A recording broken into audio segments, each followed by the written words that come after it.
Hello students, next topic is that actual vapor compression refrigeration cycle. Already આપણે જે પણ આખી વેપર વીસીઆર સાયકલ જે આપણે સ્ટડી કરી છે ત્યાર સુધી એ કેવી હતી આઇડલ હતી પણ એકચ્યુઅલની અંદર અમુક ચેન્જ છે. So in ideal vapour compression cycle the certain assumptions are made that do not hold true for the actual cycle. So therefore actual cycle is different from the ideal cycle and અમુક જે પણ કઈ reason છે basic એના એ આપણે one by one study કરતા જઈએ.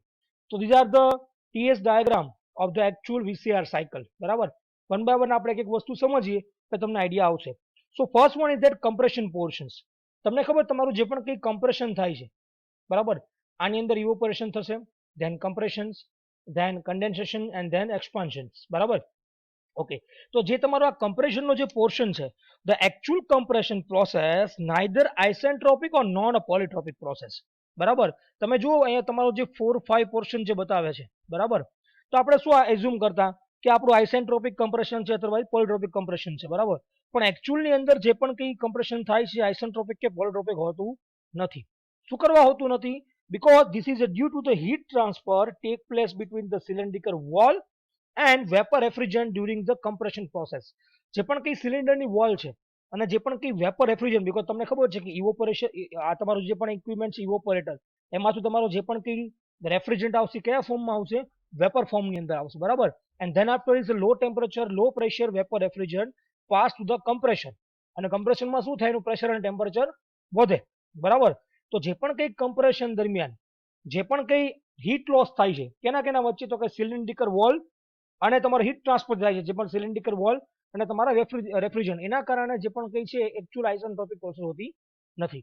તો હવે કઈ રીતે થાય તો ડ્યુરિંગ ધ ફર્સ્ટ કમ્પ્રેશન જો ઓવરઓલ 4-5 કમ્પ્રેશન થાય બરાબર તો અહીં તમે બહાર જો આ તમારું ઇવોપરેટરમાં જ્યારે પણ તમારો વેપર રેફ્રિજરન્ટ બહાર આવે at low temperature and low pressure so during the first part of the compressions heat flow from cylinder wall to vapour refrigerant. શરૂઆતમાં શું થાય કે તમારો વેપર રેફ્રિજરન્ટ જ્યારે એન્ટર થાય કમ્પ્રેશનની અંદર ત્યારે સિલિન્ડર વોલમાં એટલે કે જે પણ કંઈ હીટ ફ્લો છે ક્યાં થાય from cylinder wall to vapour refrigerant થાય. અને શું કામ થાય due to the temperature between them એટલે કે તમને ખબર છે કે જે પણ કંઈ સિલિન્ડર વોલ હશે થોડીક ઠંડી હશે અને ઇનિશિયલમાં તમારો વેપર રેફ્રિજરન્ટ થોડુંક ગરમ હશે બરાબર તેના કારણે જે પણ કંઈ ટેમ્પરેચર ડિફરન્સના કારણે જે હીટ ફ્લો થાય છે and reversible of heat flow during the last portion of compressor અને લાસ્ટ જે પોર્શન છે કેવું છે કે રિવર્સિબલ છે તો એના કારણે તમારે જે પણ કંઈ ઇફેક્ટ છે થતી નથી બરાબર.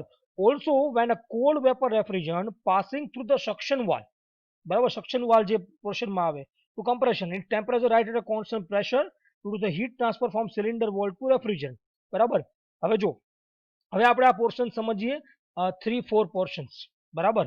So during the first part of compressions heat flow from cylinder wall to vapour refrigerant due to the temperature difference okay and reversible hot heat flow during the last portion of compression. Now when the cold refrigerant ઠંડો જે પણ કે vapour refrigerant હશે બરાબર is passing through this suction wall અહીંયા suppose આપણે માની લઈએ કે સક્શન વાલ છે બરાબર prior to compressions so it temperature rise at constant pressure due to એનું જે પણ કંઈ ટેમ્પરેચર કેવું થશે તમે જુઓ ટેમ્પરેચર ધીરે ધીરે ઇન્ક્રીઝ થાય છે જુઓ આ રીતે 1 થી આ તમે જુઓ 3 થી 4 ની અંદર બરાબર તો તમારું ટેમ્પરેચર ધીરે ધીરે તમારું વધે છે. So it temperature rise at a constant pressure due to the heat transfer from cylinder wall to refrigerant and that's called આપણે શું કહીએ છીએ અને આપણે 3-4 portion that's called a sensible heating. Now same vapor refrigerant experience the temperature drop after the compression. હવે શું થાય after the compression શું થાય તમે જુઓ એનો ટેમ્પરેચર ડ્રોપ થાય બરાબર. So this prior to deliver and this represent as a fifth 6 તમે જુઓ બરાબર તો આને સેન્સિબલ કુલિંગ કહેશું આને શું કહેશું સેન્સિબલ હીટિંગ કરશું કારણ કે કોલ્ડ રેફ્રિજરન્ટ આવે છે એટલા માટે શું થાય સેન્સિબલ હીટિંગ એન્ડ ધેન અહીંયા cold to sorry hot to cold that means sensible cooling point of view 5-6 બરાબર. these are the first reason. Now second was the pressure difference બરાબર so some pressure difference are required to actuate the suction and discharge valve of the compressions બરાબર.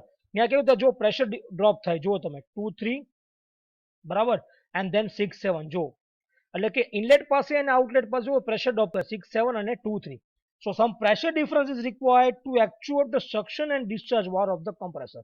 Also some pressure difference is required to compensation of the pressure drop due to the friction resistance in evaporator and condenser બરાબર અને આ pressure difference કેના કારણે થાય તો કે જે પણ કંઈ કન્ડેન્સરની અંદર અને જે પણ કંઈ ઇવોપરેટર જે પ્રેશર ડ્રોપ થાય છે એના કારણે બરાબર.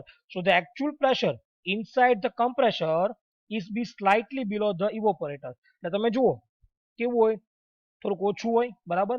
અને જ્યારે તમે આની વાત તમે ડાયાગ્રામ જો ડિસ્ચાર્જ પ્રેશર કેવું હોય અબાઉટ ટુ કન્ડેન્સેશન પ્રેશર જો થોડોક પોર્શન કેવો હશે 6-7 માં વધારે એટલે જો પહેલા વધારે હોય અને ધ્યાન ડિક્રીઝ થાય.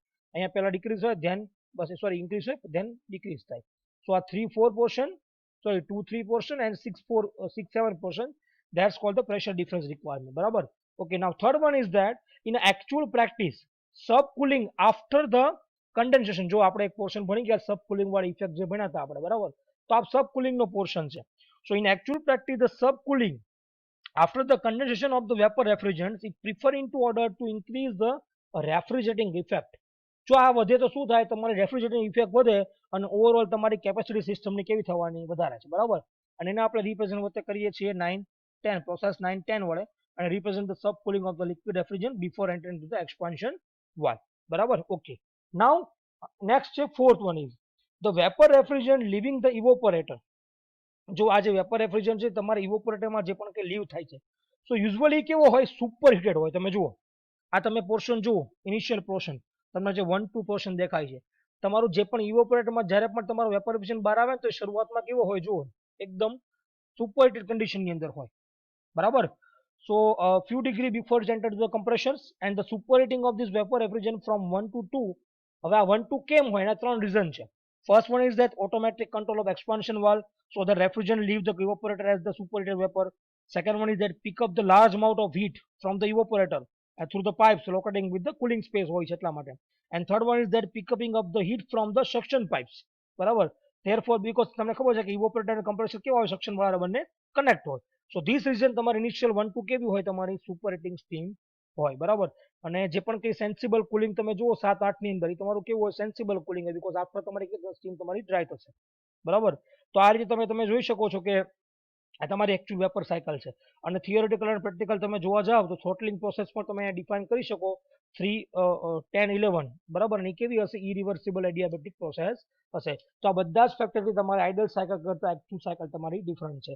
ફરીવાર રિવાઇઝન કરી લઈએ આપણે 4-5 એસેન્ટ્રોપિક નીવ હોય શું કરવા એના રીઝન આપણે જોયા બીકોઝ જે પણ કંઈ સિલિન્ડર વોલ વાળો ઇસ્યુ થઈ ગયો બરાબર. ધ્યાન પ્રેશર ડિફરન્સ તમે જોઈ શકો છો પ્રેશર ડિફરન્સ જે આપણે ડિફાઇન કર્યો 6-7 પોર્શન એન્ડ તમારો 2-3 પોર્શન પ્રેશર ડ્રોપ બરાબર. Third one is that sub cooling portion refrigerant effect point of view.